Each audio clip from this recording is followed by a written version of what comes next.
Hi everyone, welcome to TSAT classes. Social ఎక్స్క్లూజన్లో భాగంగా కుల ప్రాతిపాదికన వెలి caste based social exclusion very very very important topic అండి. సమాజంలో వెలి అనేటువంటిది అనేక రకాలుగా జరుగుతుంది. కుల ప్రాతిపాదికన వెలి, భౌగోళిక ప్రాతిపాదికన వెలి, అవకాశాల పరంగా వెలి, హక్కుల ప్రాతిపాదికన వెలి, అలాగే దివ్యాంగులు, వృద్ధులు ఇలాంటి ప్రాతిపాదికన వెలి అనేటువంటిది కొనసాగుతుందండి. అందులో ముఖ్యంగా మనకి ఈ కులపరమైనటువంటి వెలి మరియు బహిష్కరణ అనేటువంటిది చాలా చాలా చాలా ముఖ్యమైనటువంటిది. అసలు సమాజంలో కొన్ని కులాల వారిని దూరం పెట్టేశారు, అవకాశాలకు దూరం చేశారు. దేవాలయాల్లోకి ప్రవేశించరాదు, ఉన్నత కులాల వారిని తాకరాదు, దేవుడి దగ్గరికి వేదాలు చదవడానికి పనికిరారు, పౌరహిత్యానికి పనికిరారు, లేదా దంద్యం వేసుకోవడానికి పనికిరారు, కర్మకాండలకు అర్హతలను అనర్హతలను నిర్ణయించారు. ఇలాగా సమాజంలో ఉన్నటువంటి వ్యక్తులకు అవకాశాలను దూరం చేశారు. భౌగోళికంగా కూడా వాళ్ళ హక్కుల్ని కాలరాశారు, భౌగోళికంగా దూరం చేశారు, భౌగోళికంగా బహిష్కరించారు. ముఖ్యంగా నిమ్న కులాలైనటువంటి ఎస్సీ, ఎస్టీ, బీసీ, మైనారిటీలు ఎవరైతే ఉన్నారో వీళ్ళందరూ కూడా సమస్యలను ఎదుర్కొన్నారండి. కులపరంగా అనేక సమస్యలను ఎదుర్కొన్నారు. కాబట్టి ఈ కులం అనేటువంటిది భారతదేశంలో ఎలా పుట్టుకొచ్చింది, కుల వ్యవస్థ యొక్క పుట్టుపూర్వత్రాలు ఏంటి, కుల వ్యవస్థ యొక్క లక్షణాలు ఏంటి, కుల వ్యవస్థ యొక్క ప్రయోజనాలు, నష్టాలు, అలాగే ఆధునిక కుల వ్యవస్థలో వస్తున్నటువంటి మార్పులు, వీటినన్నిటినీ కూడా ఒకదాని తర్వాత ఒకటి అధ్యయనం చేస్తే మనకి వెలి బహిష్కరణ అనేటువంటిది ఎలా జరుగుతుంది అన్న విషయం మీద అవగాహన వస్తుందండి. కుల వ్యవస్థకు మూలం వర్ణ వ్యవస్థ. ఈ చాతుర్వర్ణ వ్యవస్థ, బ్రాహ్మణ, క్షత్రియ, వైశ్య, శూద్రులు అనేటువంటి వర్ణ వ్యవస్థ ఏదైతే ఉందో ఆ వర్ణ వ్యవస్థ కుల వ్యవస్థకు మూలంగా మనం చెప్తామో ఆ వర్ణ వ్యవస్థ నుంచే కుల వ్యవస్థ అనేటువంటిది ఆవిర్భవించడం జరిగిందండి. సరే, మరి కులాన్ని ఇంగ్లీష్లో మనం ఏమంటామో, ఈ కులాన్ని మనం ఇంగ్లీష్లో క్యాస్ట్ అంటాం. ఈ క్యాస్ట్ అనేటువంటి పదం ఎలా ఆవిర్భవించింది అనేటువంటి చూస్తే మనం క్యాస్టా అనేటువంటి ఒక స్పానిష్ పదం నుంచి, క్యాస్టస్ అనేటువంటి ఒక లాటిన్ పదం నుంచి ఆవిర్భవించింది. క్యాస్టా అనేటువంటి స్పానిష్ పదానికి అర్థమో అనువంశికంగా లభించిన, వారసత్వంగా లభించిన అని అర్థమో, త్రూ ఇన్హెరిటెన్స్.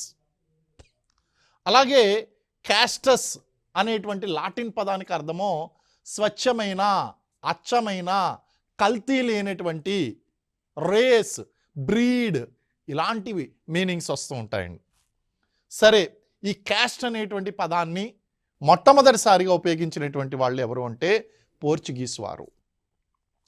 యూరోపియన్లు ఈ పోర్చుగీస్ వారు భారతదేశంలో ప్రవేశించక ముందు మన భారతదేశంలో ఉన్నటువంటిది ఏది అంటే అక్కడ వృత్తిపరమైనటువంటి జాతి సమూహాలు, వీటిని జాతులు అని పిలిచారు. అందుకే మనకి ఇప్పటికీ కూడా గ్రామాల్లోకి వెళ్ళండి, గ్రామాల్లోకి వెళ్తే జాతి అంటే రేస్ అనేటువంటి మీనింగ్తో వాడరు, కులం అనేటువంటి మీనింగ్తో వాడతారు. ఎవరినైనా సరే నీ కులం ఏంటి అని అడగాలి అంటే నీ జాతి ఏంటి అని అడుగుతారు. హిందీలో జాత్, ఈ జాత్ అంటే కులం అని మీనింగ్ వస్తుందండి.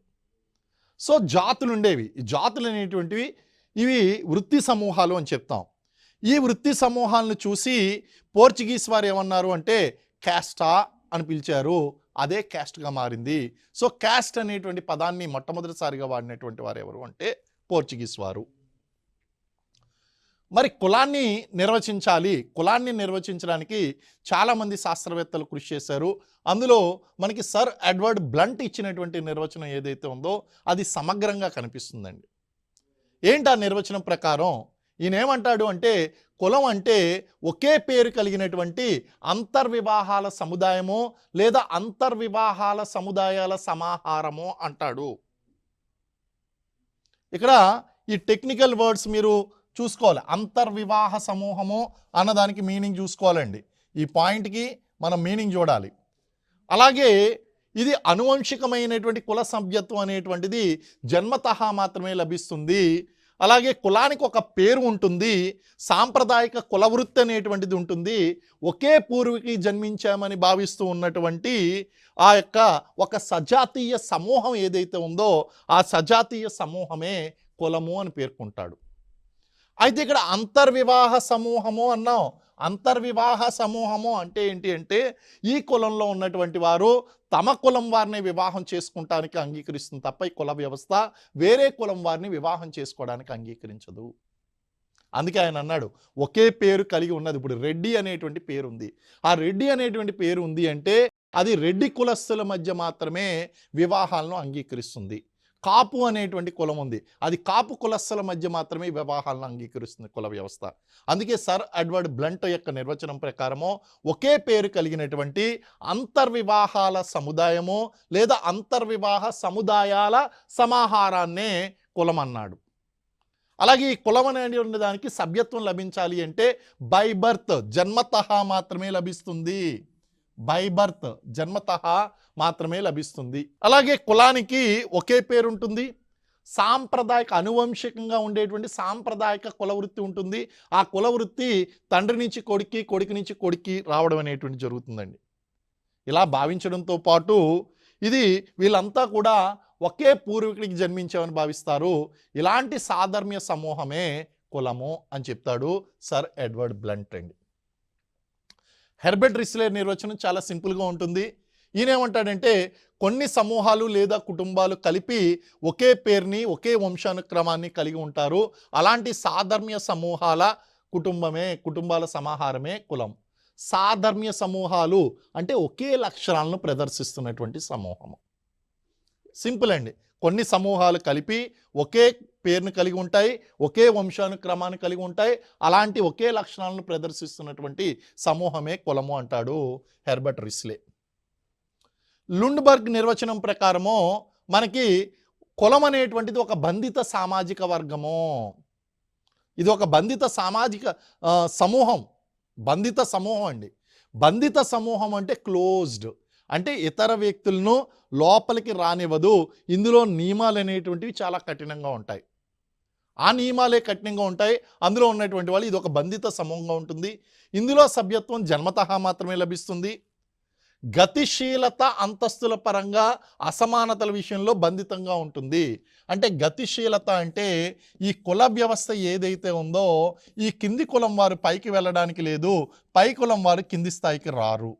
సో ఈ గతిశీలత అనేటువంటిది ఏదైతే ఉందో అది చాలా బంధితంగా ఉంటుంది. అసమానతల విషయంలో కూడా చాలా బంధితంగా ఉంది.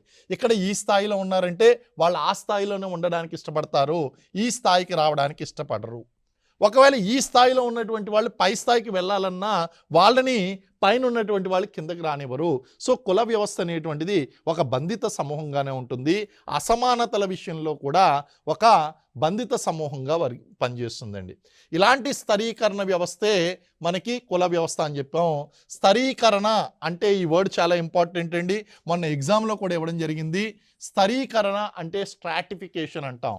సమాజాన్ని వివిధ పొరలుగా, కులాల్ని వివిధ పొరలుగా విభజించినట్లయితే దాన్ని స్థరీకరణ, స్ట్రాటిఫికేషన్ అని చెప్పేసి అంటారు. సో ఇలాగా మనం కుల వ్యవస్థ యొక్క నిర్వచనాలను చెప్పుకోవచ్చు. మనం మొదటి నేను చెప్పుకున్నాం కుల వ్యవస్థను అర్థం చేసుకోవాలి అంటే వర్ణ వ్యవస్థ గురించి తెలుసుకోవాలి. కుల వ్యవస్థ యొక్క నిర్వచనం అనేటువంటిది మనం తెలుసుకోవడంతో పాటు వర్ణ వ్యవస్థ దీని మూలాలని, కుల వ్యవస్థ యొక్క మూలాలను అర్థం చేసుకోవాలంటే వర్ణ వ్యవస్థ అనేటువంటిది మనం తెలుసుకోవాల్సి ఉంటుంది. చాతుర్వర్ణ వ్యవస్థ అంటాం. ఏంటా వర్ణ వ్యవస్థ? ఇది బ్రాహ్మణ, క్షత్రియ, వైశ్య, శూద్రులు. బ్రాహ్మణ, క్షత్రియ, వైశ్య, శూద్రులు అనేటువంటివి మనకి 4 వర్ణాలుగా మనం చెప్తాం. అయితే వర్ణ వ్యవస్థ అంటే వేదకాలం నాటి వ్యవస్థ, ఋగ్వేద కాలం నాటి వ్యవస్థ.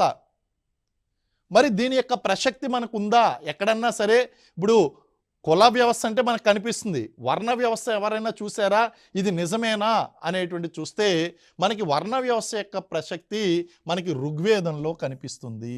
ఋగ్వేదంలో ఎక్కడ కనిపిస్తుంది? మనకి పదవ మండలం, పదవ మండలంలో కనిపిస్తుంది. పదవ మండలంలో, పదవ మండలంలో ఎక్కడ కనిపిస్తుంది? పురుష సూక్తం వినే ఉంటారు. పురుష సూక్తం, పురుష సూక్తంలో కనిపిస్తుంది.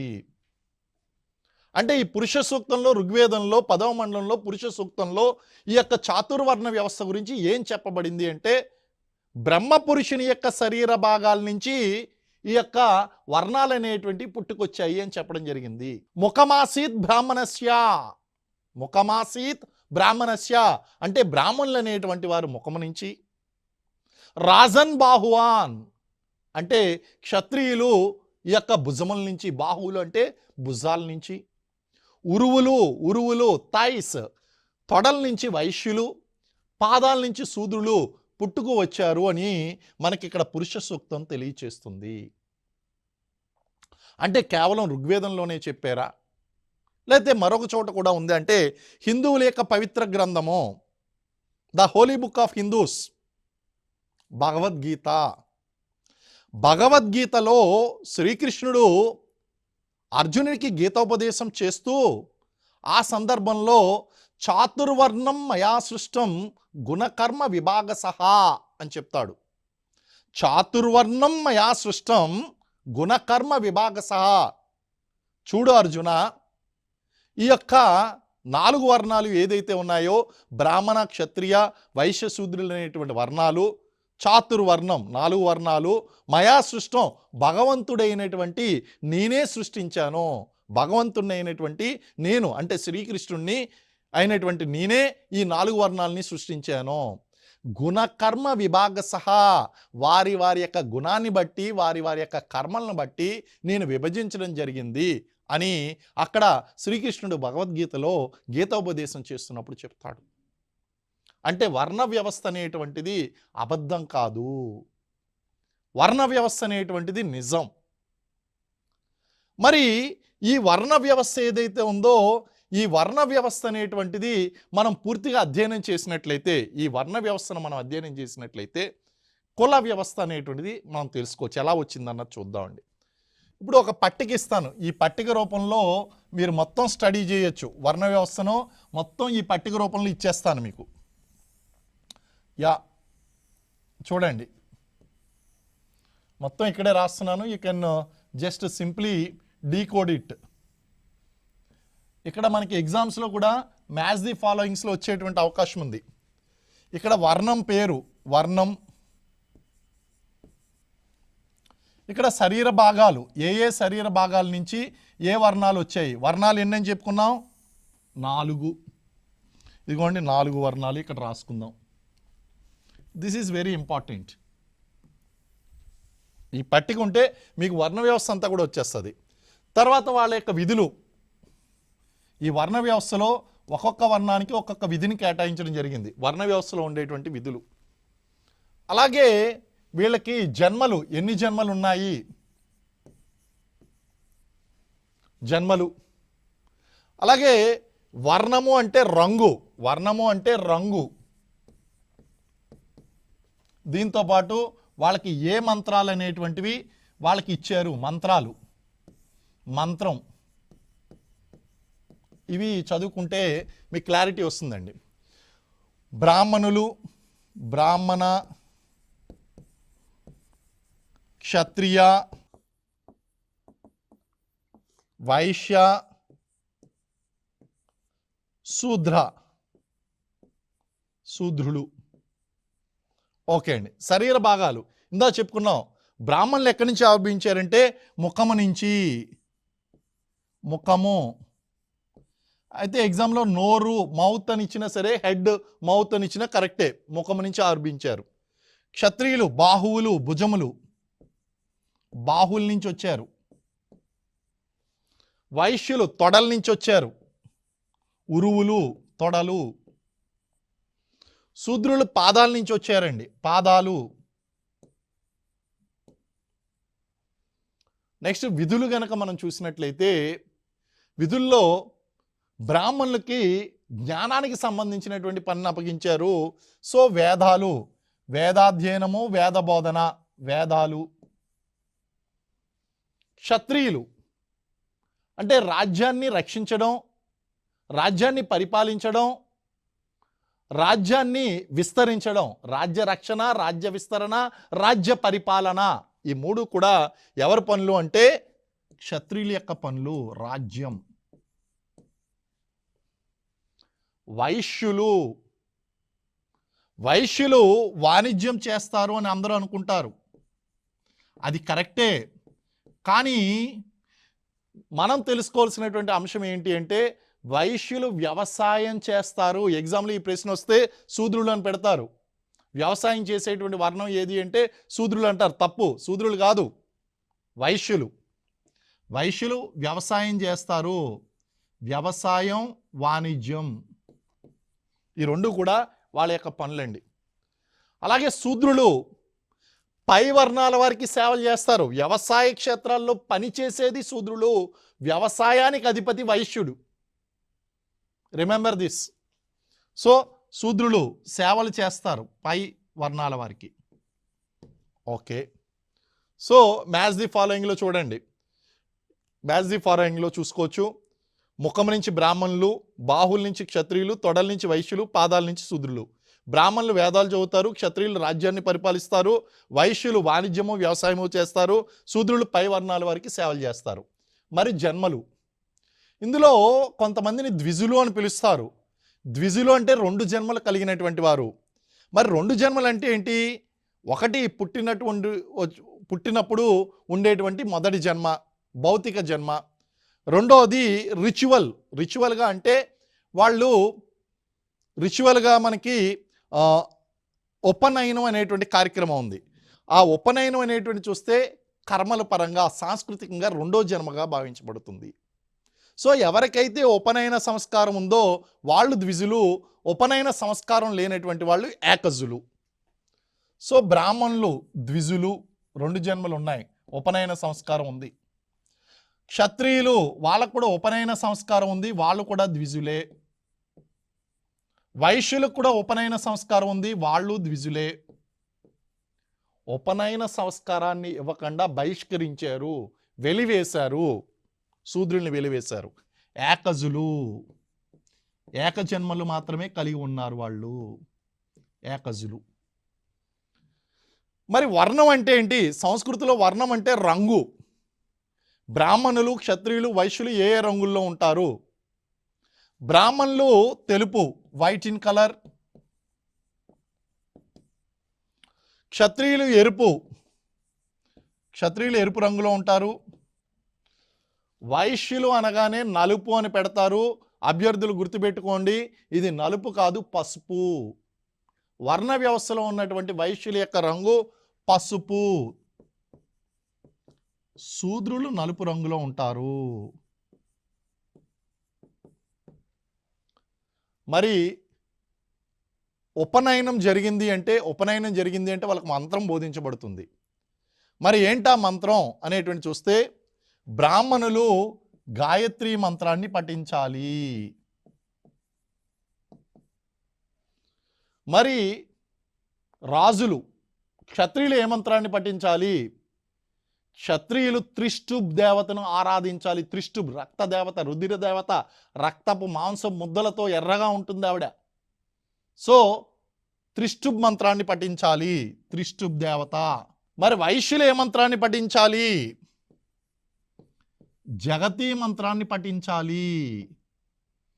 మరి శూద్రులకు మంత్రం లేదు, ఎందుకంటే ఉపనయనం లేదు కాబట్టి. సో ఈ పట్టిక చాలా ఇంపార్టెంట్ అండి. మ్యాచ్ ది ఫాలోయింగ్లో ఎగ్జామ్లో వచ్చేటువంటి అవకాశం ఉంది. వెరీ వెరీ ముఖ్యంగా మీరు గుర్తుపెట్టుకోవాల్సింది ఏంటంటే క్షత్రియుల యొక్క దేవత లేదా మంత్రం త్రిష్టు మంత్రం, వైశ్యుల యొక్క దేవత జగతి మంత్రం, వైశ్యుల యొక్క రంగు పసుపు రంగు. సాధారణంగా మిస్టేక్స్ అవుతాయి కాబట్టి అవి నేను రౌండ్ చేశాను. అలాగే వ్యవసాయం చేసేటువంటి వర్ణం వైశ్యులు, ఇది గుర్తుపెట్టుకోవాలండి. సరే, మరి ఈ యొక్క వ్యవస్థ ఏదైతే ఉందో వర్ణ వ్యవస్థ, ఈ వర్ణ వ్యవస్థ నుంచి కుల వ్యవస్థ ఎలా ఆవిర్భవించింది? వర్ణ వ్యవస్థ నుంచి కుల వ్యవస్థ ఎలా ఆవిర్భవించింది అనేటువంటిది చూసుకుంటే, సమాజంలో అనులోమ ప్రతిలోమ వివాహాలు అనేటువంటివి జరిగాయి. సమాజంలో అనులోమ ప్రతిలోమ వివాహాలు అనేటువంటివి జరిగాయి. అనులోమ వివాహం అంటే పై వర్ణంలో ఉన్నటువంటి పురుషుడు తనకన్నా కింద వర్ణంలో ఉన్నటువంటి స్త్రీని వివాహం చేసుకోవడం. ప్రతిలోమ వివాహము అంటే కింద వర్ణంలో ఉన్నటువంటి పురుషుడు తనకన్నా పై వర్ణంలో ఉన్నటువంటి స్త్రీని వివాహం చేసుకోవడం ప్రతిలోమ వివాహం. ఒకసారి ఇక్కడ పట్టిక రూపంలో నేను వేస్తున్నాను చూడండి. ఇక్కడ పురుషుడు, ఇక్కడ స్త్రీ. ఈ పట్టికని మీరు గుర్తుపెట్టుకోండి, నా డెఫినేషన్ మర్చిపోరు. ఇక్కడ స్త్రీ, ఇక్కడ పురుషుడు. రివర్స్లో వేసాం. ఇక్కడ పైన పురుషుడు, ఇక్కడేమో కింద పురుషుడు. ఇక్కడ కింద స్త్రీ, అక్కడ పైన స్త్రీ. ఇక్కడ వేసాం. ఇప్పుడు చూడండి, పై వర్ణంలో ఉన్నటువంటి పురుషుడు తనకన్నా కింద వర్ణంలో ఉన్నటువంటి స్త్రీని వివాహం చేసుకుంటే దానిని అనులోమ వివాహం అంటారు. హైపర్గమీ అంటామండి. దీన్ని ఇంగ్లీష్లో ఏమంటామంటే హైపర్గమీ. వెరీ ఇంపార్టెంట్ అండి. హైపర్గమీ మ్యారేజ్. పై వర్ణంలో ఉన్నటువంటి పురుషుడు తనకంట కింద వర్ణంలో ఉన్నటువంటి స్త్రీని వివాహం చేసుకుంటే అనులోమ వివాహం అంటారు. ఉదాహరణకి బ్రాహ్మణ పురుషుడు క్షత్రియ స్త్రీని కానీ, వైశ్య స్త్రీని కానీ, శూద్ర స్త్రీని కానీ వివాహం చేసుకుంటే అది అనులోమం అవుతుంది. ఒకవేళ క్షత్రియ పురుషుడు తనకంట కింద ఉన్నటువంటి ఇద్దరు స్త్రీలను, అంటే వైశ్య స్త్రీని కానీ శూద్ర స్త్రీని కానీ వివాహం చేసుకోవడానికి, అలాగే వైశ్య పురుషుడు శూద్ర స్త్రీని వివాహం చేసుకుంటే అది అనులోమ వివాహం అవుతుంది. ఇప్పుడు రివర్స్ అనమాట అండి. రివర్స్. కింద వర్ణంలో ఉన్నటువంటి పురుషుడు తనకన్నా పై వర్ణంలో ఉన్నటువంటి స్త్రీని వివాహం చేసుకుంటే దాన్ని ప్రతిలోమ వివాహము అంటారు. Hypogamy. Very important terminology. Hypogamy అంటే కులం ఎలా వచ్చింది అనేటువంటిది అధ్యయనం చేయాలి అంటే ఇది మనం కంపల్సరీ చూడాలి, అర్థం చేసుకోవాలి దీన్ని. సో సమాజంలో అనులోమ వివాహాలు, ప్రతిలోమ వివాహాలు అనేటువంటివి జరిగాయి. అయితే హిందువులందరూ కూడా ధర్మసూత్రాలను పాటిస్తారు. హిందూ ధర్మసూత్రాలు దేన్ని అనుసరించి ఉంటాయంటే మను ధర్మశాస్త్రాన్ని అనుసరించి ఉంటాయి. మను రాసినటువంటి మనుస్మృతి ఏదైతే ఉందో అదే మను ధర్మశాస్త్రం. ఆ మను ధర్మశాస్త్రాన్ని అనుసరించి అనులోమ వివాహాల అంగీకారమో ప్రతిలోమ వివాహాలు అంగీకారం కాదు. Very important statement. Hypergamies are allowed, hypogamies are not allowed. అనులోమ వివాహాల అంగీకారమో ప్రతిలోమ వివాహాల అంగీకారం కాదు. అంటే పై వర్ణంలో ఉన్నటువంటి పురుషుడు తనకన్నా కింద వర్ణంలో ఉన్నటువంటి స్త్రీని వివాహం చేసుకోవచ్చు, కానీ కింద వర్ణంలో ఉన్నటువంటి పురుషుడు తనకన్నా పై వర్ణంలో ఉన్నటువంటి స్త్రీని వివాహం చేసుకోకూడదు. ఎవరు చెప్పారు? మను ధర్మశాస్త్రం చెప్పింది. ఎవరు చెప్పారు? మను ధర్మశాస్త్రం చెప్పిందండి. కానీ చేసుకోవద్దు అన్నా సరే అక్కడ అనులోమ వివాహాలు జరిగాయి, ప్రతిలోమ వివాహాలు జరిగాయి. దాంతో వర్ణ సంకరణం జరిగింది. Cross breeding of వర్ణాస్ have taken place. ఇప్పుడు కొత్త కొత్త వర్ణాలు పుట్టుకొచ్చాయండి. అలా పుట్టుకొచ్చినటువంటి ఒకానొక వర్ణమే పంచమ వర్ణం. పంచములు అంటే శూద్రులు కూడా చేయడానికి ఇష్టపడినటువంటి కొన్ని పనులు ఉన్నాయి. మానవ వ్యర్థాలను శుభ్రం చేయడం, జంతు కళేబరాలను శుభ్రం చేయడం, వాటి చర్మాలతో వస్తువులను తయారు చేయడం, లేదా ఈ యొక్క జంతు కళేబరాలను మానవ కళేబరాలను తగలపెట్టడం, ఇవన్నీ కూడా మనకి ఇక్కడ ఈ పనులన్నీ కూడా శూద్రులు చేయడానికి ఇష్టపడడం లేదు. అవన్నీ కూడా పంచములకి ఇచ్చేశారండి. మరి పంచములుగా ఎవరిని చేర్చారు? సమాజంలో వద్దనుకున్నటువంటి వివాహాలు ఎవరైతే చేసుకున్నారో వాళ్ళని పంచములుగా చేశారు. సరే, మరి ఇక్కడ కూడా కొత్త వర్ణాలు వచ్చినాయి కదా. ఇక్కడ అనులోమ వివాహాలు అంగీకారం అన్నారు. ఇక్కడ బ్రాహ్మణులకి క్షత్రియులకి పుట్టినటువంటి వాళ్ళని ఏం చేయాలి? క్షత్రియులకి వైశ్యులకి పుట్టినటువంటి వాళ్ళని ఏం చేయాలి? వైశ్యులకి శూద్రులకి పుట్టినటువంటి వాళ్ళని ఏం చేయాలి? ఇక్కడ రివర్స్లో ఉన్నటువంటి వాళ్ళనేమో ఇక్కడ పంచములకి చేర్చారు. వీళ్ళని ఏం చేశారు? తర్వాత కాలంలో కొత్త జాతులుగా గుర్తించారు, కొత్త పనులు ఇచ్చారు. అంటే మనం ఇక్కడ అర్థం చేసుకోవాల్సింది ఏంటి అంటే వర్ణము నుంచి జాతులు పుట్టుకొచ్చాయి. జాతి ఇది రేస్ కాదండి, ఆక్యుపేషనల్ గ్రూప్ ఇది. అంటే ఇది కులానికి ఒక పర్యాయ పదం అని కూడా మనం చెప్పుకోవచ్చు. వర్ణం నుంచి జాతులు పుట్టుకొచ్చాయి. ఇలాగే ఉన్నత జాతి, నిమ్న జాతులు ఉన్నాయి. ఈ జాతుల మధ్య కూడా ఈ యొక్క అనులోమ ప్రతిలోమ వివాహాలు జరిగాయి. దాని నుంచి కులాలు పుట్టుకొచ్చాయి. ఈ కులాల నుంచి ఉపకులాలు వచ్చాయి. ఇవన్నీ కూడా 1 సంవత్సరంలోనూ 2 సంవత్సరాల్లోనూ జరిగినటువంటిది కాదు, వేల సంవత్సరాలు పట్టిందండి ఇవన్నీ కూడా జరగడానికి సమాజంలో. ఆ విధంగా వర్ణ వ్యవస్థ అనేటువంటిది కుల వ్యవస్థకి మూలం అయ్యింది. సో ఇవన్నీ కూడా ఎగ్జామినేషన్లో మీరు జాగ్రత్తగా గుర్తుపెట్టుకోవాల్సినటువంటి పాయింట్లు అండి. మనకి కుల వ్యవస్థ యొక్క లక్షణాలు ఏంటి, ఎగ్జామినేషన్ పాయింట్ ఆఫ్ వ్యూలో చాలా ఇంపార్టెంట్. కుల వ్యవస్థ లక్షణాలు మనకి ప్రఖ్యాత మానవ శాస్త్రవేత్త అయినటువంటి ఏఎల్ క్రోబర్ అనేటువంటి శాస్త్రవేత్త అభిప్రాయం ప్రకారము కులానికి క్రింది లక్షణాలు ఉన్నాయండి. ఒకటి, కులం అనేటువంటిది ఇన్హెరిటెన్స్, వారసత్వం ద్వారా మాత్రమే లభిస్తుంది. అంటే తండ్రి ద్వారా కొడుకుకి, కొడుకు ద్వారా మనవడికి, మనవడి ద్వారా మునిమనవడికి, ఇలా వారసత్వంగా వాళ్ళ యొక్క పూర్వీకుల యొక్క కులం ఏదైతే అదే వీళ్ళ కులం అవుతుంది. కులానికి ఉన్నటువంటి లక్షణం ఏంటి అంటే వారసత్వం, ఇన్హెరిటెన్స్ అనేటువంటిది ప్రధాన లక్షణం.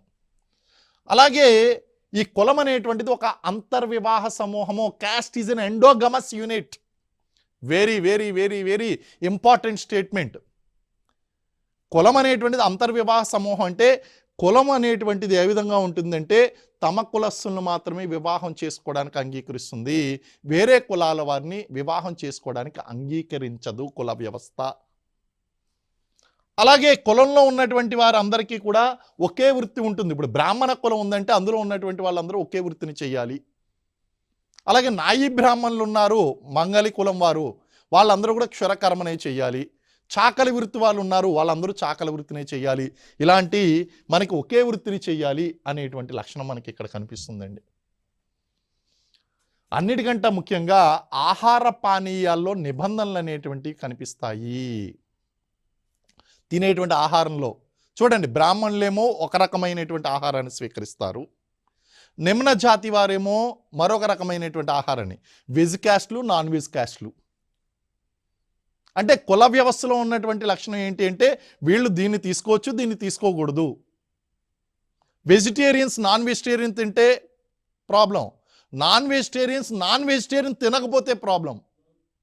సో ఆ విధంగా కనుక చూస్తే మనకి ఆహార పానీయాల్లో మనకి ఈ యొక్క డిఫరెన్స్ అనేటువంటిది కనిపిస్తుంది, నిబంధనలు. అలాగే కొంతమంది మీరు గ్రామాల్లో కనుక చూసినట్లయితే కింద కులాలు వారు ఇచ్చినటువంటి ఆ యొక్క నీటిని కూడా స్వీకరించాలి అంటే వీళ్ళు స్వీకరించారు ఆహారాన్ని. కానీ అలాగే కింద కులాల వారు నీటిని స్వీకరించాలంటే వాళ్ళు పైనుంచి తాగాలి, లేదా ఇలా చేతిలో పోసుకుని తాగాలి తప్ప వారికి సెపరేట్ గ్లాసు, సెపరేట్ ప్లేటు ఉంటుందండి. అలాగే అలవాట్లు, కట్టుబాట్లు చూడండి, కులాన్ని బట్టి కొన్ని అలవాట్లు ఉంటాయి, అలాగే కట్టుబాట్లు, నామ్స్ ఉంటాయి. Habits and norms are there. అలాగే కుల వ్యవస్థలో మనకి ఇది పవిత్రమైనటువంటి అంశము, ఇది పవిత్రం కానటువంటి అంశము అని కనిపిస్తూ ఉంటుంది. పవిత్రం, అపవిత్రం, sacred, non sacred things are there. అందుకే కింద కులాల వారిని దేవుడి దగ్గరికి పంపించరు, దేవాలయాల్లోకి వెళ్ళనివ్వరు. కర్మకాండల్లో కూడా అర్హత అనర్హత చూడండి, ఏదైనా సరే రిచువల్స్ జరిగినప్పుడు కులాన్ని బట్టి వీళ్ళు చాకళ్ళు చేయవలసినటువంటి పని, వీళ్ళు మంగళ్ళు చేయనటువంటి పని, వీళ్ళు బ్రాహ్మణులు చేయవలసినటువంటి పని, వీళ్ళు విశ్వబ్రాహ్మణులు చేయవలసినటువంటి పని అని చెప్పి కర్మకాండల్లో అర్హత అనర్హత అనేది నిర్ణయించడం జరిగింది కుల వ్యవస్థలో. అలాగే ప్రతి కులానికి కూడా కుల సంఘం అనేటువంటిది ఒకటి ఉంటుంది. ఇది కూడా ఒక లక్షణం అండి. మనం సాధారణ లక్షణాలు, ఇతర లక్షణాలు కనుక చూసుకుంటే శ్రమ విభజన అనేటువంటిది ఉంటుంది.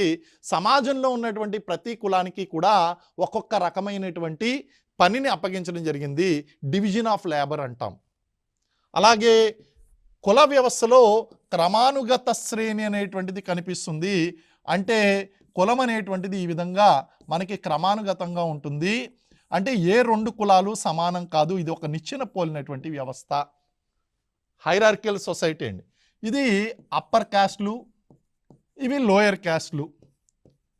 విచిత్రం ఏంటంటే భారతీయ సమాజంలో సుమారు 6,000కు పైగా కులాలు ఉపకులాలు ఉంటే ఏ రెండు కులాలు సమానం కాదు. వృత్తిపరమైన నిబంధనలు ఉంటాయి. ఏ కులం వారు ఆ కులపరమైనటువంటి వృత్తినే చేయాలి తప్ప వేరే వృత్తిని చేయకూడదు. వారసత్వంగా లభిస్తుంది చెప్పుకున్నాం. అలాగే దుస్తులు వేసుకునేటువంటి విధానంలో కానీ మాట్లాడేటువంటి విధానాన్ని బట్టి ఇవన్నీ మనం కులాన్ని నిర్ణయించగలం. ఒక కులం వారు ఒక ప్రత్యేక రీతిలో వస్త్రధారణ చేస్తారు, ప్రత్యేక రీతిలో మాట్లాడతారు. ఇవన్నీ కూడా కుల వ్యవస్థ యొక్క లక్షణాలు.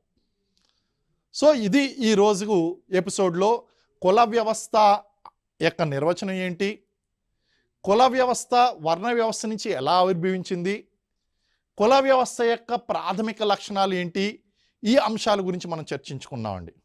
నెక్స్ట్ ఎపిసోడ్లో కుల వ్యవస్థ యొక్క విధులు, కుల వ్యవస్థ యొక్క ఆవిర్భావము, కుల వ్యవస్థలో వచ్చినటువంటి మార్పులు, వీటి గురించి చర్చిద్దాం. Thank you very much.